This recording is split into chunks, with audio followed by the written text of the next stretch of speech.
Friend, ये video हमारा GST का फंडामेंटल वीडियो है।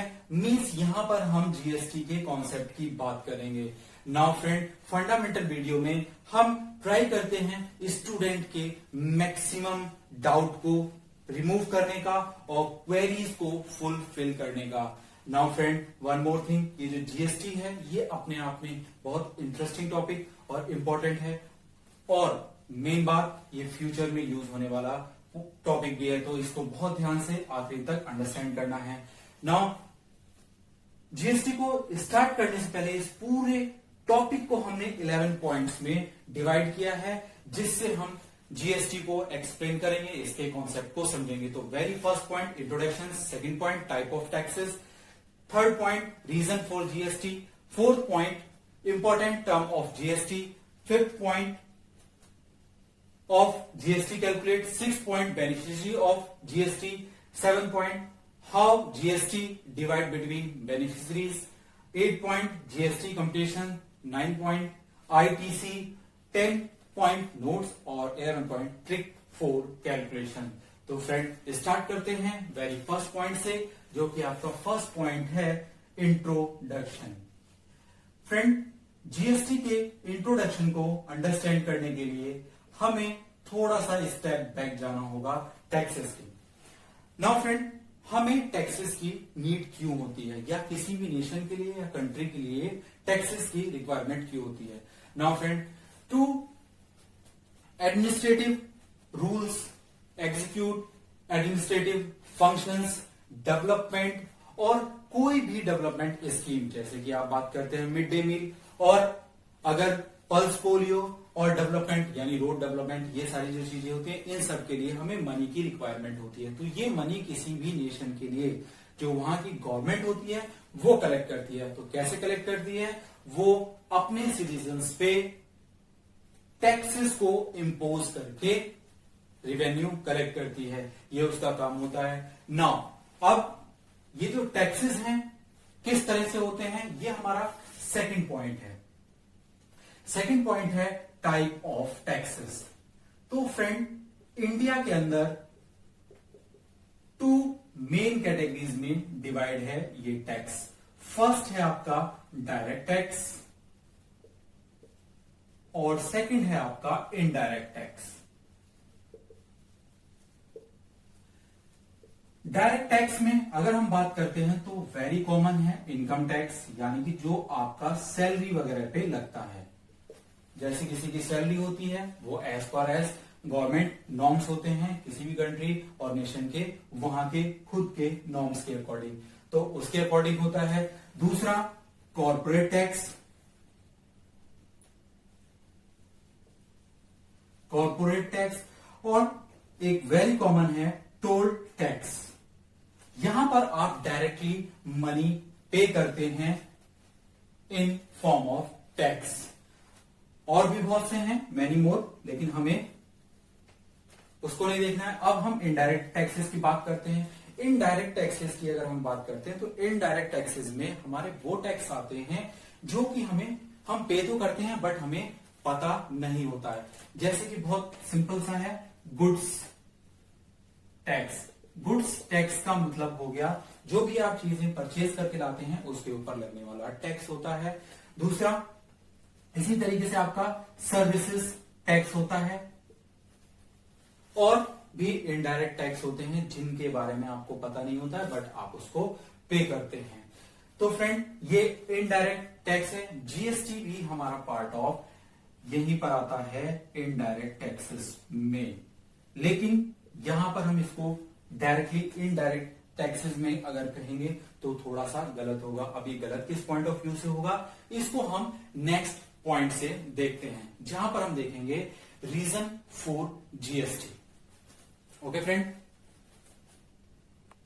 नाउ फ्रेंड, जो थर्ड पॉइंट है जिसको हमने अभी जो टाइप ऑफ टैक्सेस के लास्ट पॉइंट पे एंड किया है, वहीं से इसको स्टार्ट करते हैं, रीजन फॉर जीएसटी।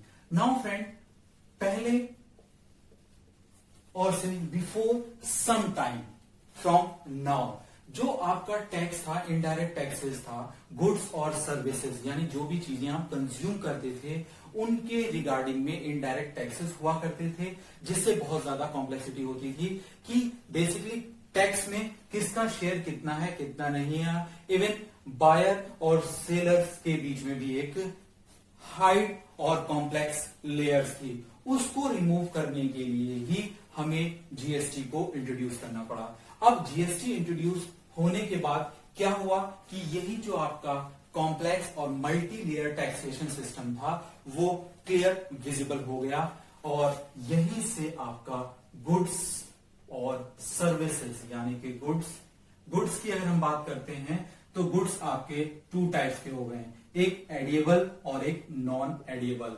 और सर्विसेज की बात करते हैं तो सर्विसेज हमारी जो हम डायरेक्टली सर्विसेज यूज करते हैं। अब कैसी सर्विसेज यूज करते हैं, सबसे पहले हम गुड्स को समझते हैं। एडिएबल चीज यानी जो चीजें हमारी खाने वाली चीजें होती हैं वो एडिएबल चीजें, और दूसरी जो हमारी आर्टिकल्स हैं, गुड्स हैं जो खाने वाले नहीं हैं, जैसे कि आपके इलेक्ट्रॉनिक डिवाइसेस हैं और इसी तरीके से और भी डिवाइसेस हैं। नाउ अब सर्विसेज की बात करते हैं तो आपने देखा होगा इस समय एक अर्बन क्लैब चलता है और ओला वगैरह भी आपके एक सर्विसेज हैं। यहां पर भी जो सर्विस कोई भी पर्सन यूज करता है या लेता है तो उसको टैक्स पेड करना पड़ता है। नाउ जीएसटी के बाद अब इन सभी पे जो परसेंटेज था वो फिक्स कर दिया गया गवर्नमेंट के थ्रू एज गुड्स रिक्वायरमेंट। उस गुड्स की कैसी रिक्वायरमेंट है उसके अकॉर्डिंग। नाउ पहले जो ये था जहां पर हम इनडायरेक्ट टैक्सेस की बात करते हैं, वहां पर due to awareness of taxes between seller और कंज्यूमर बहुत ज्यादा थी, इसीलिए हमने जीएसटी को लेकर आए और इसको इंपोज किया गया 1 जुलाई 2017 एंड ऑनवर्ड्स, यानी कि यहां से अप्लाई होने के बाद अभी तक ये जीएसटी चल रहा है।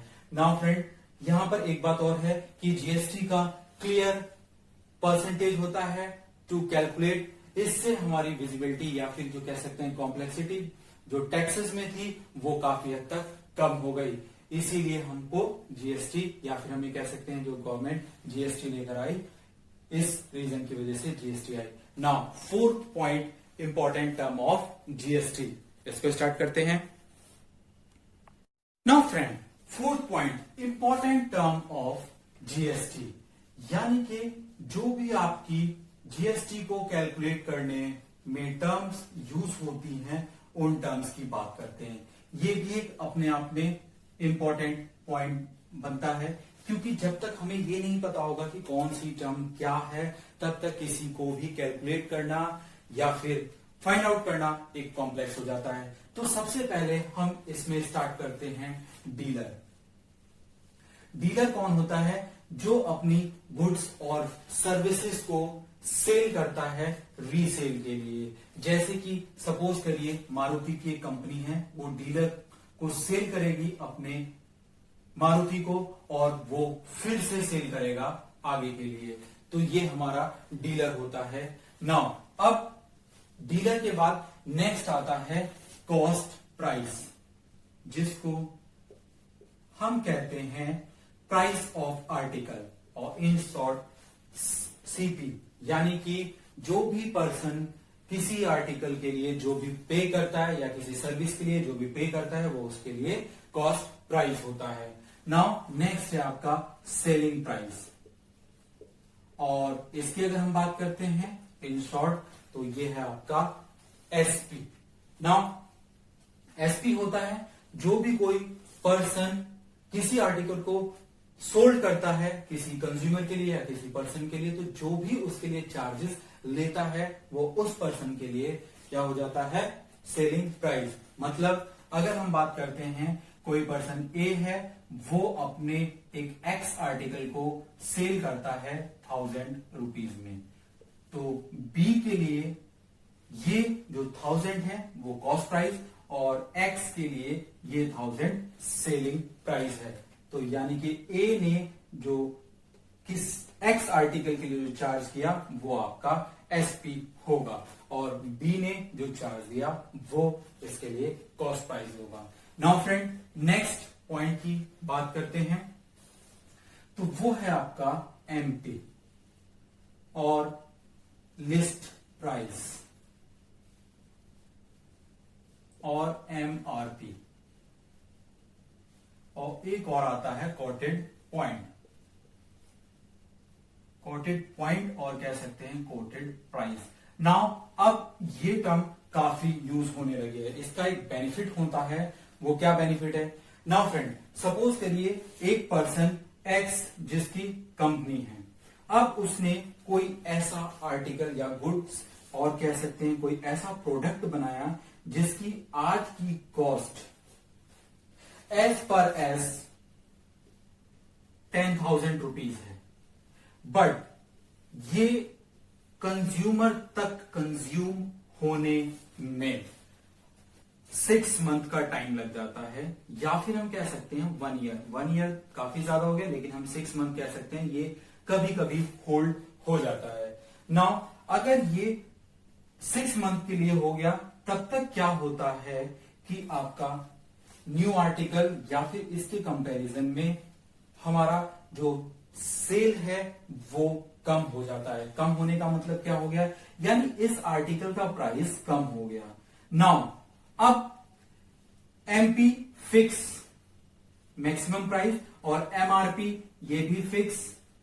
तो अब ये जो कोटेड प्राइस है या फिर ये जो लिस्ट प्राइस है, ये प्राइस अब मेंशन नहीं किया जाता है आर्टिकल के ऊपर, जबकि आपका एमआरपी और एमपी पहले ही मेंशन हो जाता था। जैसे कि अगर हम बात करें ये एमआरपी है, लेकिन अभी अगर ये कोटेड प्राइस है तो कंज्यूमर तक ये प्राइस मेंशन नहीं होगा, ये होगा कोटेड प्राइस, और जिसको हम बार कोड या फिर आज की डेट में क्यूआर कोड कहते हैं उसके अकॉर्डिंग। अब इसका बेनिफिट क्या होगा, क्यूआर कोड स्कैन होता है थ्रू द नेटवर्किंग, तो company according to market situation इस प्राइस को चेंज कर सकती है, उसके अकॉर्डिंग आपका जो टैक्स होगा वो चेंज हो जाएगा। इसलिए आपने देखा होगा बहुत से आर्टिकल्स पे अब प्राइस मेंशन नहीं होता है, उसका सिर्फ स्कैनर होता है, यानी कि उसका जो प्राइस होता है वो स्कैनर के ही थ्रू स्कैन किया जाता है। तो ये काफी अब इंपॉर्टेंट और ट्रेंडिंग टर्म हो चुकी है in the field of marketing. Now next point है आपका एमपी के बाद डिस्काउंट। नाउ फ्रेंड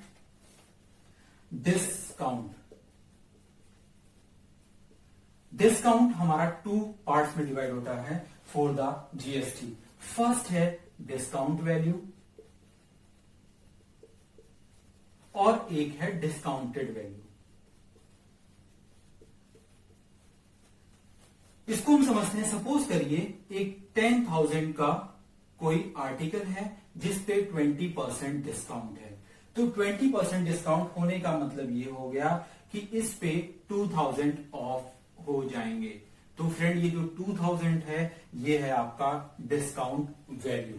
नाउ अब इस 10,000 में से अगर हम 2,000 माइनस कर दें तो आपके पास आता है 8,000। तो ये जो 8,000 रुपीज है ये आपका डिस्काउंटेड वैल्यू होगी, या फिर कह सकते हैं डिस्काउंटेड प्राइस ऑफ आर्टिकल होगा।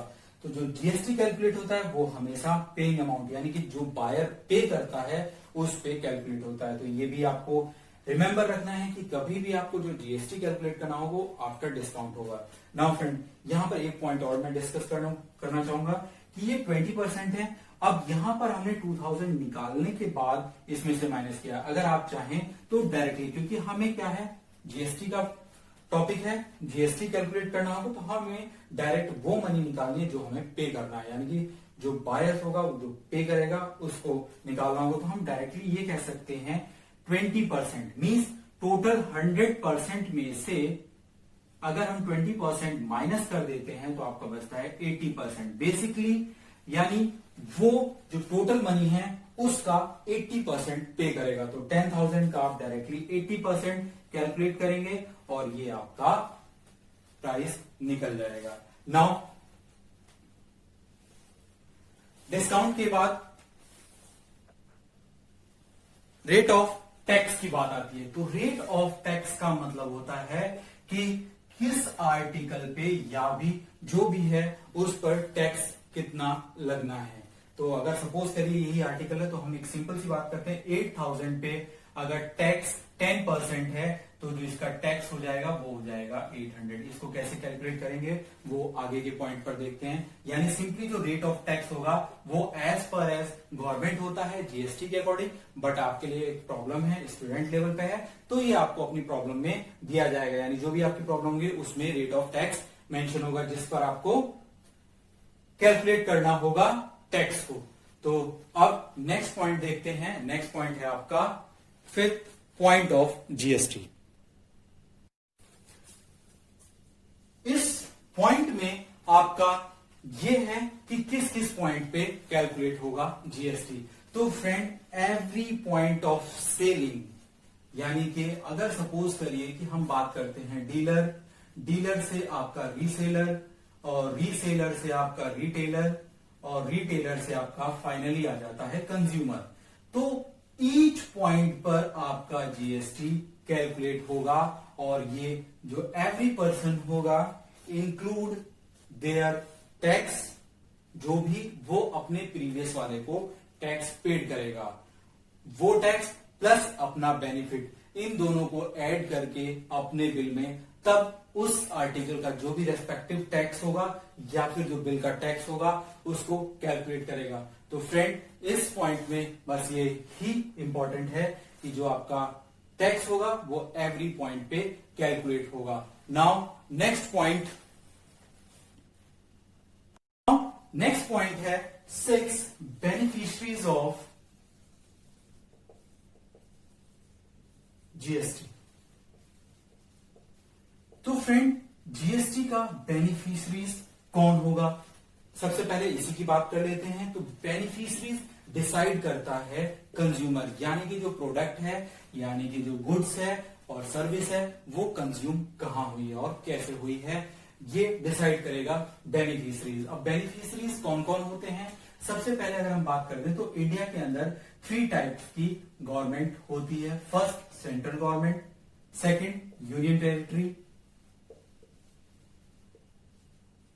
और थर्ड आपकी स्टेट गवर्नमेंट। तो फ्रेंड, फर्स्ट सेंट्रल कैसे डिसाइड करती है, उसका शेयर कैसे होगा, सिंपल है। इसके लिए अगर हम बात करते हैं तो एक टर्म यूज होती है इंट्रा। नाउ इंट्रा और दूसरी एक और टर्म यूज होती है, वो होती है इंटर। इंट्रा यानी कि विद इन स्टेट, इंटर यानी कि अक्रॉस स्टेट। जरा इसको भी समझते हैं, यानी कि अगर एमपी से कोई गुड्स प्रोडक्शन होती है और एमपी में ही कंज्यूम हो जाती है, तो ये होता है आपका इंट्रा। इसी तरीके से दिल्ली से प्रोडक्ट होती है और दिल्ली में ही कंज्यूम हो जाती है, और इस तरह से कोई हम यूनियन टेरिटरी लेते हैं तो वो हो जाएगा Pondu to Puducherry. Now across state यानी कि स्टेट से बाहर, तो अगर हम बात करते हैं तो आपका जैसे यूपी टू एमपी या MP to UP, Bihar to Arunachal Pradesh या फिर Arunachal to Bihar.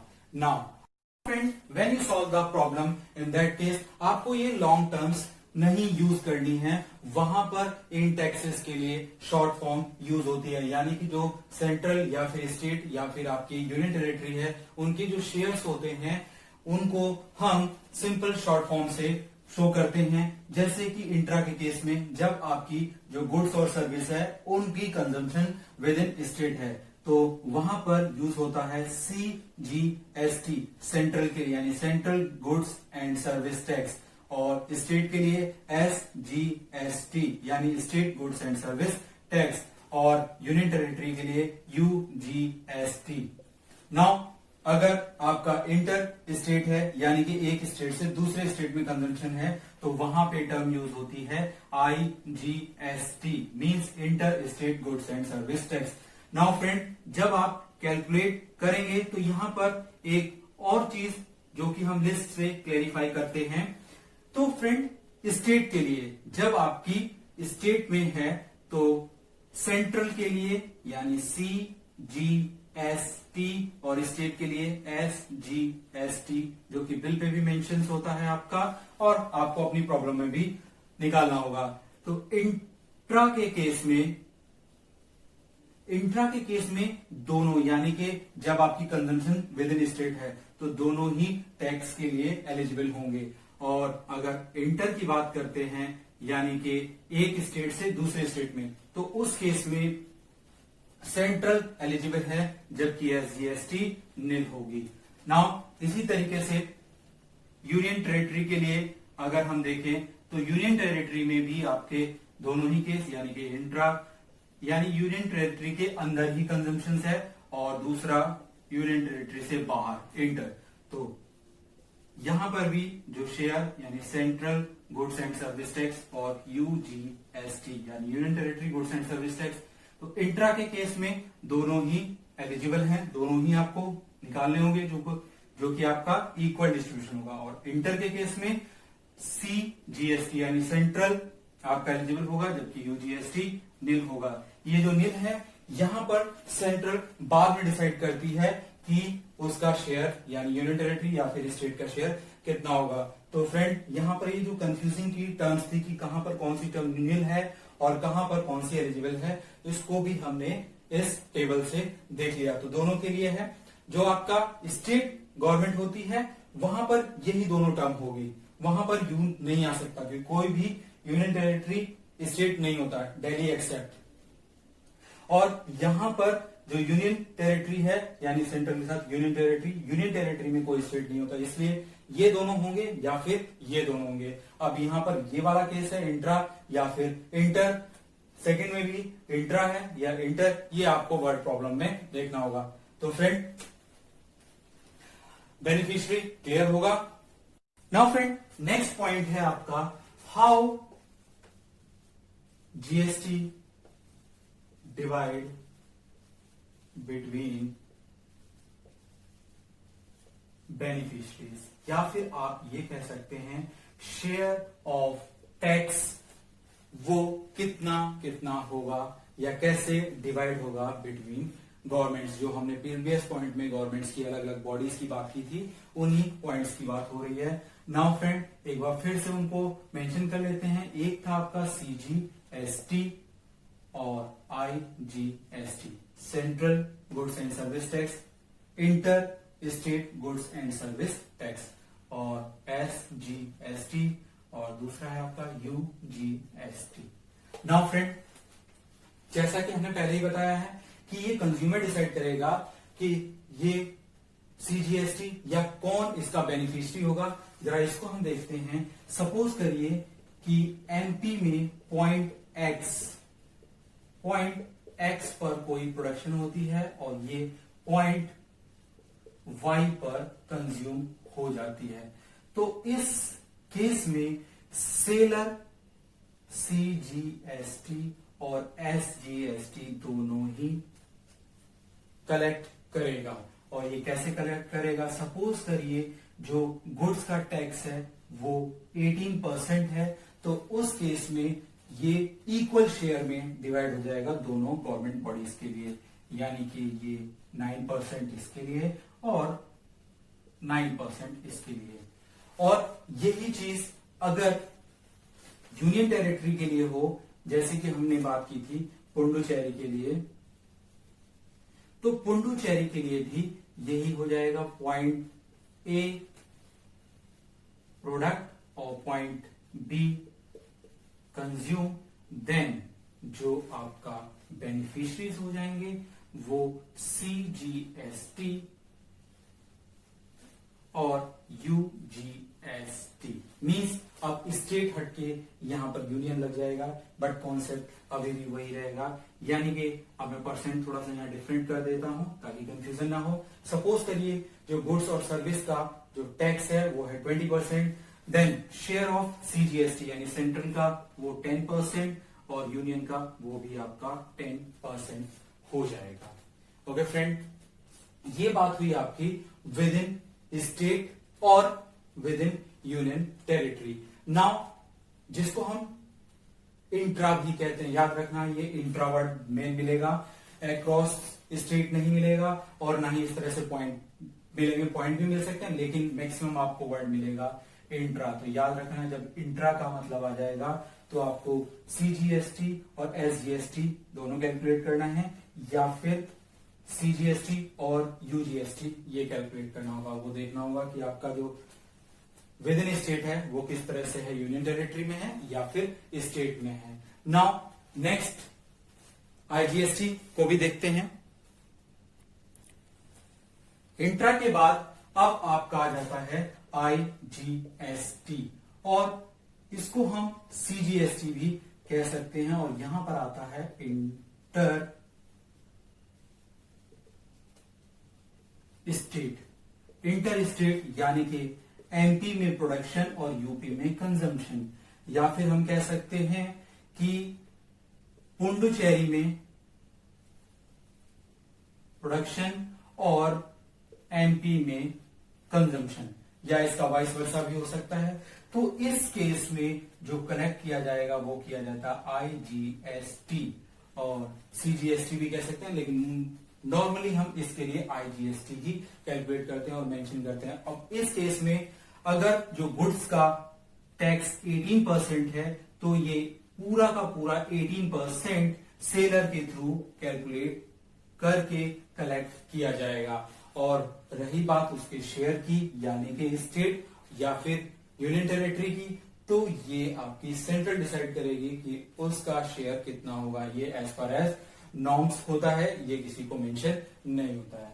Okay friend, now next point की बात करते हैं GST कंपटीशन।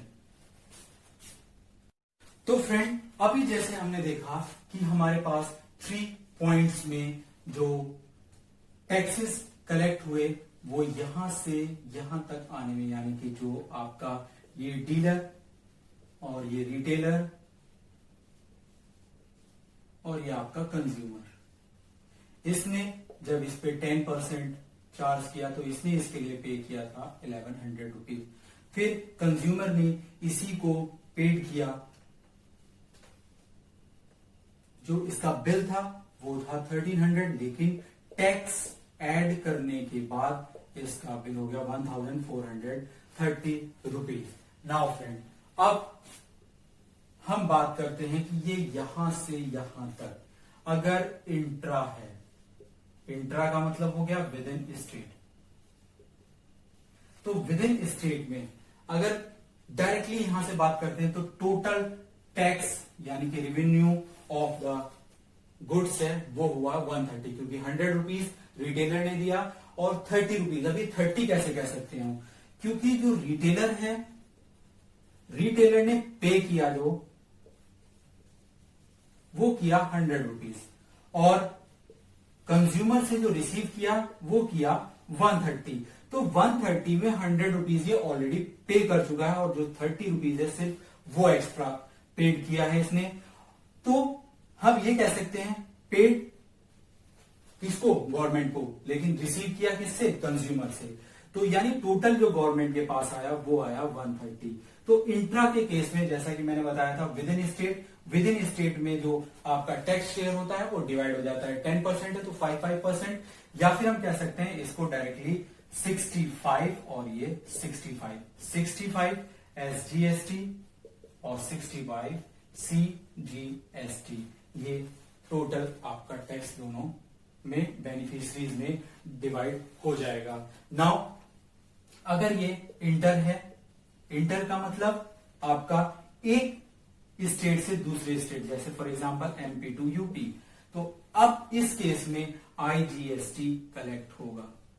इसको सीजीएसटी भी कह सकते हैं, बट सीजीएसटी नॉर्मली हम डिवाइडेशन के लिए यूज करते हैं तो वहां यूज कर रहे हैं आईजीएसटी। अब इसके लिए जो टोटल होगा पूरा 130, वो 130 आईजीएसटी यानी कि आईजीएसटी में सबमिट हो जाएगा और पूरा का पूरा टैक्स वही हो जाएगा। अब सेंट्रल डिसाइड करेगी अदर के लिए कि उसको कितना देना है, ये अलग मैटर है। मेन I hope you understand, simply सी बात है। अगर डीलर से कंज्यूमर के बीच में इंट्रा है तो दोनों में ये टैक्स डिवाइड हो गया। नाउ अगर डीलर से कंज्यूमर इंटर है तो ये पूरा का पूरा आपका आईजीएसटी यानी सेंट्रल कलेक्ट कर लेगा, और जो ईच लेवल पे ड्यू टू प्रॉफिट जो टैक्सेस एक्स्ट्रा होते जा रहा है, ये डिफरेंस भी गवर्नमेंट को ही सबमिट हो जाएगा। जैसा कि अभी हमने दिखाया, ये जो 30 रुपीज एक्स्ट्रा कलेक्ट किए थे किसने, रिटेलर ने फ्रॉम कंज्यूमर, तो ये भी आपका गवर्नमेंट के थ्रू डिपॉजिट हो जाएगा। ओके फ्रेंड, गवर्नमेंट के पास डिपॉजिट होगा। नाउ नेक्स्ट पॉइंट है आईटीसी, इनपुट टैक्स क्रेडिट। यानी कि अगर इस पॉइंट की बात करते हैं तो इनपुट टैक्स क्रेडिट क्या है फ्रेंड, समटाइम्स हम ये कह सकते हैं कंज्यूमर डिसाइड नहीं हो रहा है, बस ये तो पता है हमें ना कि जो गुड्स है या सर्विस है वो हमारे इंटर है यानी बाहर है। जैसे कि हम एक्सपोर्ट की बात करते हैं तो एक्सपोर्ट में हमारा कंज्यूमर फाइनली नहीं पता कि वो कहां पर है, उस केस में टैक्स की लायबिलिटी तो बनती है कहां से, प्रोडक्शन से उस पॉइंट ऑफ एक्सपोर्ट तक, तो वो आपका यहां पर टैक्स लायबिलिटी है और इसको हम कह सकते हैं इनपुट टैक्स क्रेडिट। जैसे हमने प्रीवियस पॉइंट में देखा था कि जो आपका डीलर है और रिटेलर है, इनके बीच में जो टैक्स था वो 100 रुपीज का था, तो ये आप कह सकते हो इनपुट टैक्स। और उसके बाद जो नेक्स्ट था यानी कि रिटेलर के बाद जो कंज्यूमर था 130, यानी कि ये जो एक्स्ट्रा है ये है आपका आउटपुट टैक्स। तो ये ही आपका आईटीसी होता है, इनपुट टैक्स और आउटपुट यानी टैक्स क्रेडिट, यानी टैक्स क्रेडिट। ये जो 30 रुपीज वो टैक्स क्रेडिट है, ये maximum the point of export और इंपोर्ट का केस है, तो वहां पर जो टैक्स लायबिलिटीज है वो आ जाती है। अब ये जो डिफरेंस ऑफ टैक्स है डिफरेंट लेवल पे, यानी कंज्यूमर, प्रोडक्शन, रिटेलर या कहीं पर भी इस पॉइंट का जो टैक्स डिफरेंस है, ये जो टैक्स डिफरेंस है यही आपका आईटीसी है। बेसिकली अगर हम बात करते हैं तो इनपुट टैक्स और आउटपुट टैक्स, इन दोनों का जो टैक्स डिफरेंस है वही आपका आईटीसी है। तो फ्रेंड ये सिंपली ऐसे भी कैलकुलेट होता है और डायरेक्टली हम आईटीसी को यानी कि जो टैक्स डिफरेंस है ये प्रॉफिट पर भी कैलकुलेट कर सकते हैं। अगर हम इसकी बात करते हैं तो सिंपली जैसे हमने पिछले पॉइंट पर देखा था, तो पिछले पॉइंट पे 1000 रुपीज डीलर से और इस पे 100 रुपीज टैक्स, और उसके बाद नेक्स्ट लेवल पे अगर हम बात करते हैं तो 1100 जो इसने पे किया प्लस इसने 200 प्रॉफिट ऐड कर लिया अपना, तो ये हो गया आपका 1300। तो यहां पर जो बेसिकली डिफरेंस आया वो आया 300 का। अब 300 का अगर 10% की बात करते हैं तो वो आपका आता है 30। तो आप ये भी कह सकते हैं जो डिफरेंस है, चाहे वो प्रॉफिट का हो चाहे ये पूरा जो डिफरेंस है, उस डिफरेंस का टोटल जो टैक्स होगा वो उससे भी आप कैलकुलेट कर सकते हैं और उसको हम आईटीसी कहते हैं। Okay friend, now next point, next यानी कि नोट्स 10 पॉइंट है। इस पॉइंट में हम कुछ इंपॉर्टेंट पॉइंट्स को रिमेंबर करेंगे जो कि हमारी प्रॉब्लम्स के लिए हेल्प करेगा। तो friend, GST always collect by seller from consumer. Second point, इसके लिए यानी जीएसटी के लिए कभी भी कोई कंज्यूमर नहीं क्लेम कर सकता पे करने के लिए, या फिर पे करने का मतलब खुद से पे करने के लिए, यानी वो अगर ये कहे कि मैं गवर्नमेंट को डायरेक्टली पे करूंगा तो वो ऐसा नहीं कर सकता, और ना ही वो जीएसटी को रिटर्न करने के लिए कोई क्लेम कर सकता है। थर्ड पॉइंट, जो भी आपका जीएसटी कलेक्ट करेगा उसको जीएसटी बिल में अपना जीएसटी अकाउंट नंबर यानी कि GSTN, ये आप अक्सर देखते भी होंगे शॉप पे, GSTN, ये नंबर बिल पर मेंशन करना होगा। तो ये आपके कुछ नोट्स हैं जिनको आपको हमेशा रिमेंबर रखना है अपने क्वेश्चंस में। Now friend, 11 and last point, trick for calculation. It's not a directly part of GST but very important role play in this. Friend, GST में आपको बिलिंग करना होगा जिसमें आपकी नंबर ऑफ कैलकुलेशंस इंक्रीज होगी और वहां पर एक्यूरेसी की रिक्वायरमेंट भी होगी। तो फ्रेंड, यहाँ पर कुछ ट्रिक्स अगर आप अप्लाई करते हैं तो एक्यूरेसी आपकी इंक्रीज होती है और साथ में उसका कुछ टाइम भी सेव होता है। तो फ्रेंड, क्योंकि यहाँ पर सबसे पहले हम परसेंटेज की बात करते हैं, तो परसेंटेज अगर हम 1% या 2% या 3% या इस तरीके से डबल डिजिट में यानी 10%, 20% लेकर जाते हैं अप टू 99%, तो फ्रेंड इसका मतलब होता है 1/100, you can say 0.01। Similarly 2/100 means 0.02।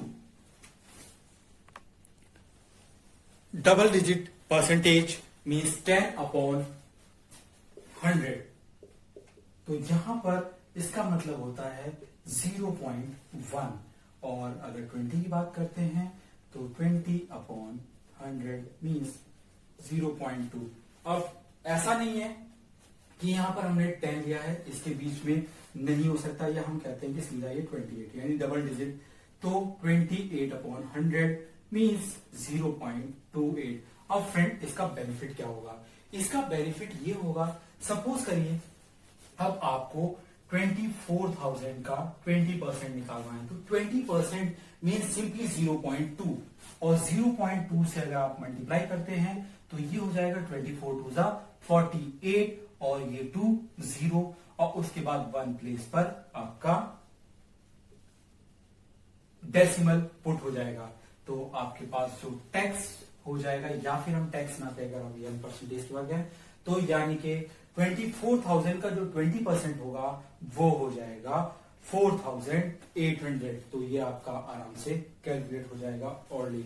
इसी तरीके से अगर आप 24,000 का 28% निकालना चाहते हो, सिंपली 0.28 से आप इसकी मल्टीप्लाई कर लीजिए और डायरेक्टली 2 प्लेस के बाद डेसिमल पुट कर दीजिए, तो ये आपका डायरेक्टली 28% निकल जाएगा। ओके फ्रेंड, नाउ कुछ और देखते हैं थोड़ा सा। नाउ नेक्स्ट है आपका डिस्काउंट।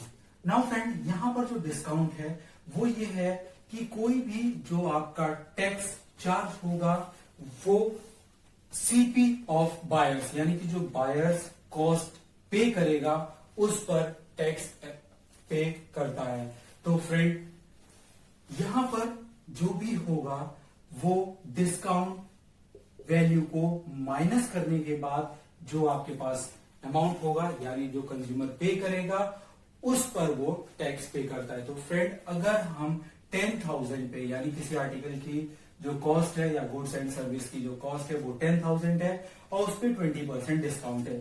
सर्विस पे भी डिस्काउंट को हम समझ लेते हैं। अक्सर आपने देखा होगा कि कार कंपनी वो सीजन वाइज स्कीम्स चलाती है कि आप हमारे यहाँ आइए, आपको सर्विसेज में 20% डिस्काउंट होगा। मतलब अगर उसकी जो लेबर चार्ज है, कार की सर्विस चार्ज है, जहां पर सिर्फ उसको रिपेयर करते हैं, आपको कोई भी नया प्रोडक्ट नहीं मिलता, सिर्फ आपकी रिपेयरिंग होती है, उसको हम सर्विस कह सकते हैं।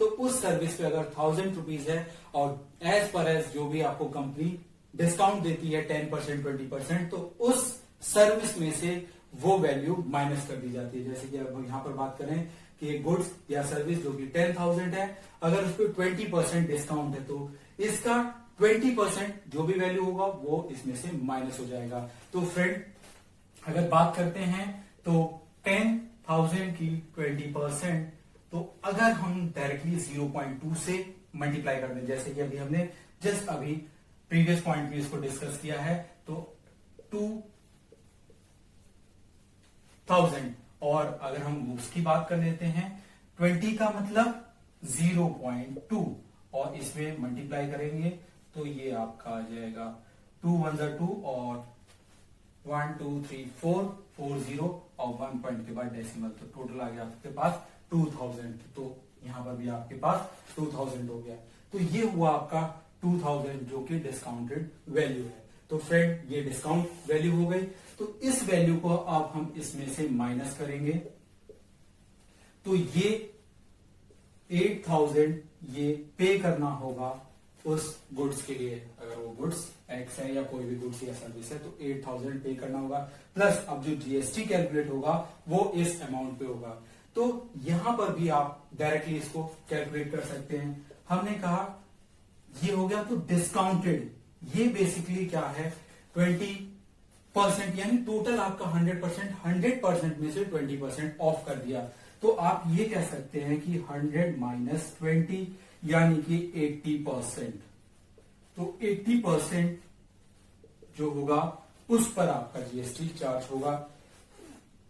80% जीएसटी मींस 80% पर जीएसटी जो चार्ज किया जाएगा, यानी इसके 80% वैल्यू निकाली जाए तो 80% जैसे हम 0.8 से सिंपली 0.8 और इसको अगर हम मल्टीप्लाई कर लेंगे तो ये आ जाएगा 10 में 8000। आपने देखा यहां पर भी 8000 और यहां पर भी क्या आ गया 8000। तो अब जो जीएसटी कैलकुलेट किया जाएगा वो इस अमाउंट पे किया जाएगा। वो भी हमने डायरेक्टली कैसे आपको निकालना है, यानी कि टोटल 100 में से ये डिस्काउंटेड परसेंट को माइनस कर देंगे और उस परसेंट को डायरेक्ट जो आपकी कॉस्ट प्राइस होगी उसका ऑफ करके निकालेंगे। नाउ अगर आप यहां पर ही इसकी जीएसटी भी कैलकुलेट करना चाहते हैं तो आप इसमें GST simply 800 into GST, suppose करिए 18% या 10% है तो डायरेक्टली 18% और ये हो जाएगा इनटू और 0.18। इस तरीके से मल्टीप्लाई करके जीएसटी की वैल्यू निकल जाएगी। Okay friend, I hope you understand these 2 points. Now one more points, उसको भी देखते हैं। नेक्स्ट पार्ट ऑफ ट्रिक है वो है मल्टीप्लाई, जो कि आपका काफी यूजेबल पार्ट होगा जीएसटी कैलकुलेशन के लिए। नाउ फ्रेंड, अब अगर हम मल्टीप्लाई की बात करते हैं तो इस प्रॉब्लम्स में आपको 2 डिजिट की मल्टीप्लाई 2 डिजिट से काफी करने को मिलेगा, 1 डिजिट की मल्टीप्लाई 2 डिजिट से काफी करने को मिलेगा। तो 1 to 2 में कोई प्रॉब्लम नहीं है, 2 में भी बहुत कम प्रॉब्लम आती है, लेकिन उसके लिए भी अगर ट्रिक है तो और इजीली और एक्यूरेसी के साथ हो सकता है। फ्रेंड सपोज करिए कि 22 इंटू 28 है, तो सिंपली अगर हम इसकी प्रोडक्ट की बात करते हैं तो 2 8 जा 16 और 2 3 जा 6, ये सिंपली। अब इसका बेनिफिट कैसे, सपोज करिए कि ये 22,000 है और 28% आपका इस पे टैक्स है, तो सिंपली 0.2 कर दिया और इसके बाद अब इसमें हम मल्टीप्लाई करेंगे तो और 30 और ये आ जाएगा 6160, यानी कि 6160 रुपीज जो हो जाएगा वो 22,000 का 28% हो जाएगा। तो इससे आपकी प्रॉब्लम काफी शॉर्ट आउट हो सकती है। इसी तरीके से कोई और भी बात करते हैं, जैसे सपोज करिए 43 इंटू 47, यानी कि 43% या 47% है, या इस तरह की कहीं पे कैलकुलेशन आती है तो कैसे कर सकते हैं 21 और ये 4 5 से 20। तो इसको हम करते कैसे हैं, मोस्टली आपको इस तरह से काफी मिलेगा 12 इंटू 18%, क्योंकि 18% जीएसटी का है तो ये आपको 18% काफी मिलेगा। तो 8 2 जा 16 और 2 1 जा 2, तो आपका ये प्रोडक्ट, अब ये प्रोडक्ट आती कैसे, अब ये 12,000 या फिर 18,000 या 18 मल्टीपल ऑफ 0 या 12 मल्टीपल ऑफ 0, बेसिकली मेन है आपका नंबर्स का मल्टीप्लीकेशन। तो नंबर का मल्टीप्लीकेशन आपको इजीली कैसे करना है, तो फ्रेंड यहां पर आपको एक बात ध्यान देना होगा कि ये दोनों पॉइंट आपके सेम होने चाहिए और इन दोनों का एडिशन 10 होना चाहिए, तो ये इजीली हो जाता है। तो आप देखिए 2 और 8 का एडिशन वो 10 होता है, और 1 आपका रिपीट है, तो 2 8 जा 16 और 1 और ये 1, और इस 1 की मल्टीप्लाई नेक्स्ट डिजिट यानी कि 1 के बाद क्या आता है 2 और 2 से कर देंगे तो ये डायरेक्ट मल्टीप्लाई हो जाएगा। जैसे अभी हम यहाँ पर देखते हैं तो फ्रेंड आप लोग भी कर सकते हैं ट्राई। 7 और 3 का एडिशन 10 होता है, तो डायरेक्टली 7 3 जा 21। नाउ 4 और ये 4 रिपीटिंग है, तो नेक्स्ट डिजिट 4 के बाद 5 और 4 5 जा 20। तो ये आपकी इस तरह के नंबर्स के लिए ट्रिक है। एक और बात, अगर आपका सपोज करिए 21 इंटू 29 है तो एडिशन अब आपका ये हो जाएगा, बट यहां पर लिटिल चेंज है, क्योंकि 1 की मल्टीप्लाई अगर आप 9 से करते हैं तो आपको मिलता है 1 डिजिट, और 1 डिजिट नहीं लिखते हैं, 1 9 जा 9 और इसको 2 डिजिट 0 और 9 करके लिखा जाएगा। नाउ अब 2 के बाद नेक्स्ट डिजिट है आपकी 3, तो 2 3 जा 6, यानी ये 609 इन दोनों की प्रोडक्ट हो गई। इसी तरीके से अगर 91 और 99 है तो सिंपली इसकी बात करते हैं तो ये हो जाएगा 09, क्योंकि इन दोनों का एडिशन 10 है, तो मल्टीप्लाई 09 और 9 के बाद नेक्स्ट डिजिट 10 और 10 9 जा 90, तो इन दोनों का प्रोडक्ट आपका आ जाएगा 9009। तो फ्रेंड ये तो हुई एक स्पेशल कंडीशन की बात। अगर ये डिजिट्स डिफरेंस है तो वो भी देख लेते हैं। नाउ फ्रेंड अगर ये हमारे डिफरेंट डिजिट्स है तो डिफरेंट डिजिट्स में हम एक बार सेम कंडीशंस को चेक कर लेते हैं, क्योंकि हमारे पास प्रीवियस रूल आ गया है 7 3 जा 21 और ये भी आपकी रिपीट डिजिट है, तो यानी कि नेक्स्ट डिजिट से मल्टीप्लाई हो जाएगा। 2 की नेक्स्ट डिजिट होती है आपकी 3, तो 2 3 जा 6।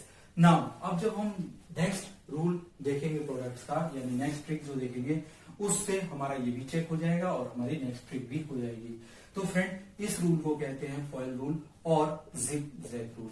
तो सिंपली फ्रेंड हम सबसे पहले ये वंस जो डिजिट्स हैं बोथ नंबर की, इन दोनों की मल्टीप्लाई करते हैं और 7 3 जा 21, कैरी आपका आता है 2।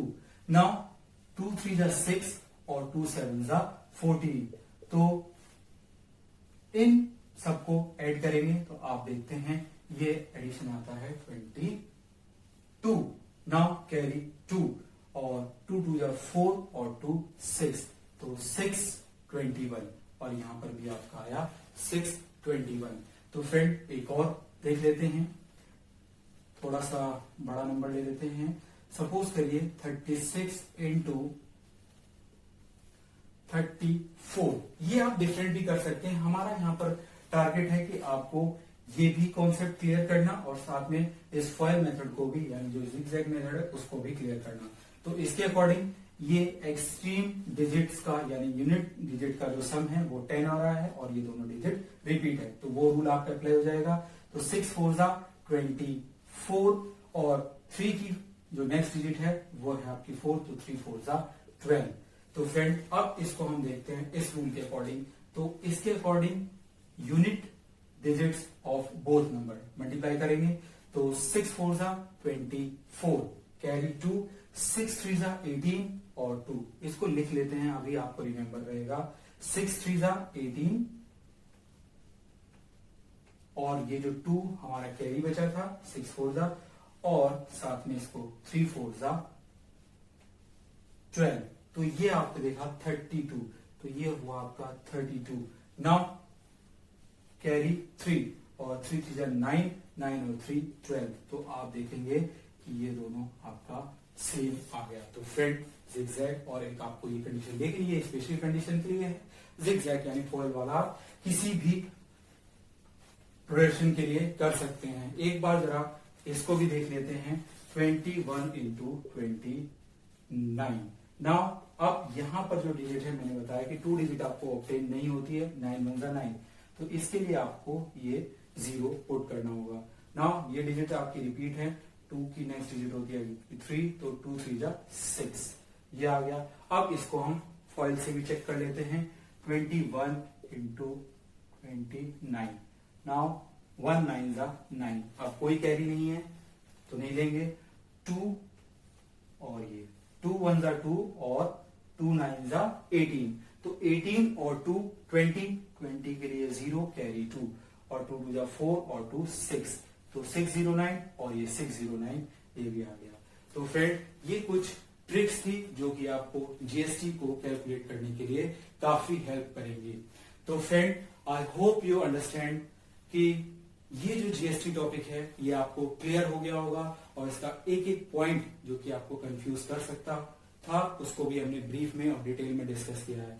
और फ्रेंड अगर आपको ये वीडियो पसंद आई है तो आप इसको लाइक और शेयर जरूर करना, और जो आपकी वर्ड प्रॉब्लम्स हैं उनको हम नेक्स्ट वीडियोस में देखेंगे। तो friend all the best for next word problems के लिए। Thank you.